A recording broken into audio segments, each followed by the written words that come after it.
Good morning, everybody. This is Dr. Rhonda Farrell, Global Innovation Strategies, the success strategist. Today, we're going to talk about 7 figures plus success. But first, we are going to enable our live personnel to join us. Give me just a second to turn on my live streaming, and we'll get that started. And we will kick off. Okay, good morning, everybody. This is Dr. Rhonda Farrell, the CEO of Global Innovation Strategies, these success strategies. We're bringing you 7 figures plus success, our Thrive Challenge today. So where have we been and where are we going? So we've created the 7 figures plus success guide to entrepreneurs because we want to ensure you have your journey and your map to exponentially growing your business and exponentially growing your success out in the ecosystem. And the whole premise underlying the creation of the guide and the delivery and request of you all to join in a mapping session. It's free and it's for all of your own success. We look at this from an inside out approach. The more you as an entrepreneur or a business leader or as an executive can create greater clarity in your mind, the stronger alignment you will have with who you are and where you're going, and hence the greatest level of momentum that you can drive towards greater success for you and your business. And so why does this matter? Oftentimes, we have so many people out in our ecosystems that are taking a recipe for success that they've learned and gleaned from someone else that doesn't work for them because they have not done the inner work to enable themselves to have the greatest understanding of A, what matters most, B, their core competencies, and C, how they want to leverage those going forward. So many times we have, great idea syndrome, a recipe for success that said X phenomenal billionaire, millionaire leader with a lot of fandom in the ecosystem has achieved this, and I'm going to go take that route and I'm going to be able to achieve the same level of success as they. And the answer in reality is just no. It doesn't work like that. What works is you understanding you to understand what is your purpose, what is your North Star, what matters most to you, what has happened to you, how do you want to remedy that, and who do you want to serve along that journey. Then once you've gleaned, once you have clarity in your power, we call it your fire in your belly, your power, your story, your journey, the impact, the legacy, what you want to create, then and only then can we look at other things out in the ecosystem to understand what are they creating, what did they do, what's their recipe for success that they're following, and what parts of that can you leverage to enable your own journey to success moving forward. So first, aligning to your purpose, understanding your North Star, understanding the impact and the legacy, understanding your core competencies, understanding where you have gaps, understanding what you want to leverage, and understanding the type of entity you want to create. Some people create entities, some people create a mission and put an entity underneath it. And some people fly under the radar, right? Their legacy and the impact is they want to do certain good altruistic good out in the ecosystem. And they don't want any of that external trapping slowing them down from doing that. But they just have to create something that enables them to take in funding or money or to monetize that so they can do more good. They have exponential success in the impact that they want to be having. So you have to understand, is it about monetization? Is it about the populations you want to serve? Is it about the way that you're getting? Is it about the who and the how that you're serving? Is it about the impact that you're able to make? Is it about the aggregate community that you're building along the way? So all of those things are important. And when we negate to create that level of understanding in ourselves, what happens is we can't maximize alignment, and therefore we can't maximize our performance. The impact won't be where you want it to be at. The monetization is likely less than you want it to be at. Your capabilities and abilities to bring in partners, etc., will be diminished, etc. Right? So first is knowing themselves. Second is creating a framework for the outcome and the results that you really want to achieve.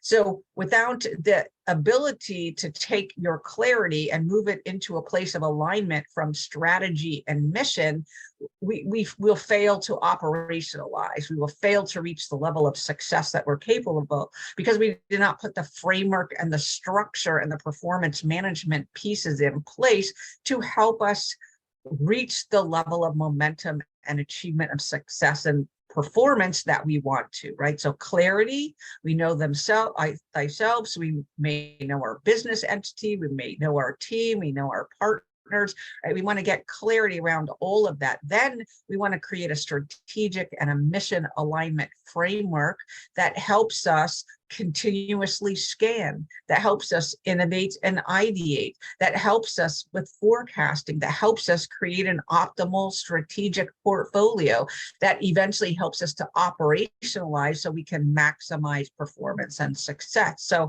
strategic and mission analysis: where am I over? Where am I under? Where do I have a complete gap? What do I need to fulfill my strategic goals and objectives and priorities? What do I need to do to optimize my mission success? And what does that look like from a product and a services and an other IP or digital related offerings that will help me achieve my strategic priorities? And so that often also helps you understand, where am I at from a teaming perspective? Where am I at from a process perspective? Where am I at from a technology perspective? And what investments do I need to create in each of those three realms to help me perform at the level that I envision myself, our team, and our organization succeeding at?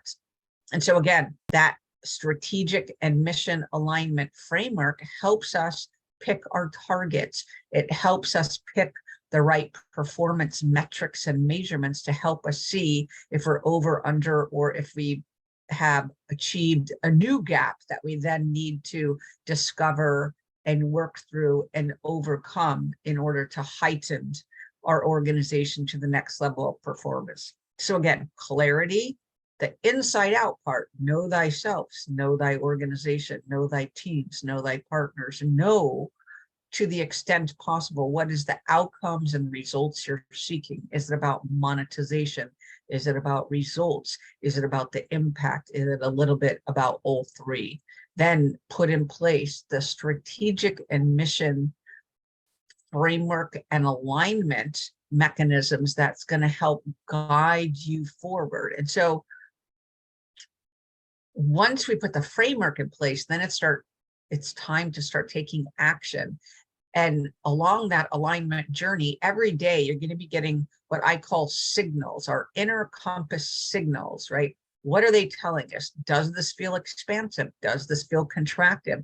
When I am working with this team member, this lean leader, this partner, this other organization, someone out in the ecosystem, are we able to have a meeting of the minds, and are we able to create value together quickly? If it's a struggle, if it's not the right fix, I suggest you prune. If you're not able to get to an outcome and results in the early stages, it's highly unlikely you're going to be able to arrive at outcome and results in the longer term, right? So use the short term to help you dial in where you're getting the greatest results and let go. Prune those things that are not working, with the advent that you're doing it in a in under the auspices of this is better for everyone, right? So if we have a team member, if we have an organizational unit, if we have a product or service that's not meeting its targets or not helping us achieve the synergies and the momentum to help drive us forward, then that's exactly at the place where we learn to prune quickly. Next is, again, in that organizational alignment, your inner compass, when you're undertaking an activity, again, you're going to be looking at that momentum trend. Is it above, below, or just straight line, right? So below, again, pruning opportunity, baseline opportunity to rethink the way, the mechanisms that you're using to drive success and performance and operationalize, right? It doesn't mean that there's a bad problem. It just means there's a problem in optimizing. And so that could be the people aspect, that could be the process aspect, that could be the technology aspect. Am I harnessing automation? Am I freeing up my resources to do the second, third, fourth order related type of planning and strategic and operationalizing that we need to be able to have continual growth and innovation, and which ultimately leads to higher performance. And so if we're, not doing those things, we need to do something differently. If it's above, then we want to look at how high did we set that trajectory arc? Have we reached that trajectory? And if not, it's a time to pivot. And our inner compass can help us understand and pinpoint immediately, because you know in your gut, this is a problem, that's a problem, this is a problem, that's a problem. You intuitively know and understand. Oftentimes, we need to teach ourselves to listen and heed and take the pivot point from that. So your first signal, something in your gut, your first signal, something in your health, your first signal, something in your emotion, your first signal, something in the outcomes, right? Take all of those, put them together, look at the common elements, make a move, right? You have to decide and you have to commit to make a move to changing that state. And when you decide and commit to change the state, the action that you need to take will make itself visible to you, right? But first is committing to changing the state, deciding that you're going to do that, deciding that you're going to perform and commit to operationalizing at the higher level, and then explore the opportunities and the options available to do so. Then last is we move to the place of higher and higher and higher levels of performance. Your inner mindset is going to drive your outer momentum. So oftentimes in this inside out approach, you probably heard it into the terms of put on your own oxygen mask first. And that means oftentimes baselining your day. We have to do something to create the equilibrium and the desire to move forward in that day. In the evening, we need to be able to just flush and diffuse anything that happened, positive or negative, across the day. We need to let that go, and we need to reset our state for receiving the ideas and innovations and our nudges that we're capable of receiving overnight and into the next morning, before we're opening ourselves up for momentum and energy and strategizing on the way forward, right? So sometimes it's asking ourselves for a new idea, for a new partner, for a new innovation, for a new way, for an answer, for a certain client to arrive, for a certain opportunity to arrive, et cetera. And the more often we can prime that in the latter part of the evening prior to going to bed and sleeping, and asking for nudges, for information, for intelligence, for that's optimal piece of your puzzle to arrive and present itself to you,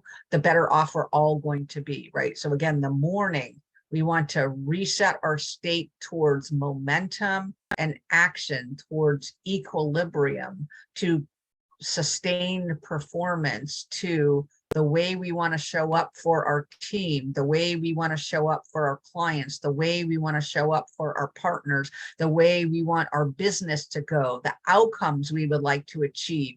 What is the revenues you want to derive in that day? What is the impact you want to be making in that day, or your organization to be making? What is the performance levels, monetization or elsewise that you want to be making? Are you changing a life? Are you changing a career? Are you changing a client's trajectory? Whatever that looks like to you, are you monetized? Are you bringing an innovation to market, right? All of those things is a mindset we bring to the day, and the achievement there, the visualization, the self-talk, the harnessing of external materials to reinforce your capabilities and your belief in yourself and your organization to be able to achieve that. And again, we go about our day bringing 100% to our teams, to our organization, to our clients, to our partners, to the ecosystem. And at the end of the day,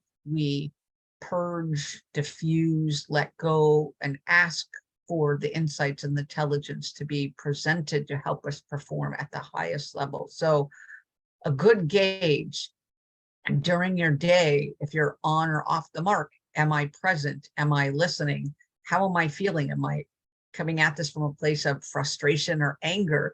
Am I coming at this from a place of fear, or am I coming at this from a place of excitement and momentum and energy? So you know when you're dialed in, when you have that feeling of momentum, when you have the feeling of energy, when you have the feeling of fun, when you have the feeling of excitement, when you have the feeling that, yes, we're doing this and we're doing it together. And yes, it's not only meeting, but it's exceeding our client and our customers' expectations. And yes, we are on target to creating that and operationalizing our strategic and mission portfolio. And yes, we have brought all of our cultural enables to bear with regard to how we're bringing it to fruition. And yes, we are including our customers, and we are including our partners, and we are including our team, and we are including our leaders and our executives in the shaping and the fielding of all of those. So again, the inner work is really about gaining clarity on what's most important to you. Your gut and your journey and your past is going to inform. If you don't have clarity, I invite you, with regard to inside out approach, to examine a concept called Ikigai. Ikigai, your reason for being, your purpose. That is hugely instrumental in so many executive, leader, entrepreneurs, workforce life, because it helps you better understand you. And when you better understand you, you can better understand others. And when you can better understand others, you can better serve others. And you could better serve your customers, you could better serve your clients, you could better serve your partners. And then really learning to listen. Once you've aligned, you have greater clarity, you need to move into alignment with that. So again, your inner compass is going to tell you, am I in alignment, out of alignment with what I learned from my clarity exercises? How does that then layer into under my strategic and mission framework and methodology? And how does that align to and undergird my performance strategy? And then the last is, how do we secondarily, how do we pivot and learn to listen more, listen deeper, listen often? I'm either on the mark, I'm off the mark. If I'm on the mark, off the mark, by how much? How and what do I need to do to pivot constructively? Do I need to re-go visit clarity? Do I need to just tweak from an alignment?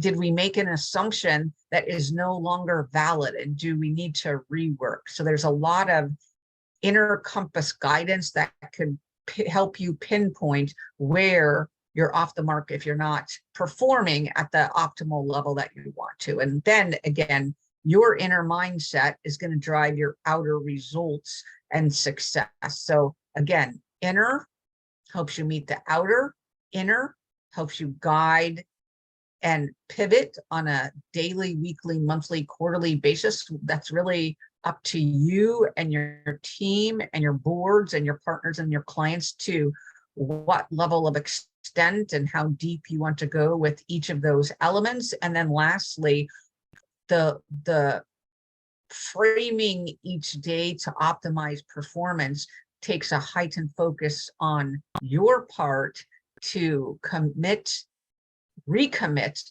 and redecide to that level of success every single day in every single way. I hope this Thrive Challenge this week has enabled you to understand the inside out approach and different techniques and methods that you can use to dial yourself, your organization, into higher levels of performance and, might I say, enjoyment. Because when we are aligned to our purpose, when we're aligned to our broader Ikigai, not only is our success, our monetary success and our capabilities to impact heightened, our level of joy and fulfillment is heightened just as much, enabling us to have a much fuller, richer life. Along the same time, we're growing and creating organizational exponential success. So I wish you a 7 figures plus success day. This is Dr. Rhonda Farrell, the CEO of Global Innovation Strategies, the Success Strategist, signing off for today. In September, we will bring you some new tools, methodologies, frameworks, and we're planning on guest speakers to talk about 7-figure success, how they got there, what their journey was, and how it can exponentially show you the road to higher levels of success for you and your team. Again, this is Dr. Rhonda Farrell signing off for our last of summer Thrive Challenge, going back into regular 7-figure success programming in September.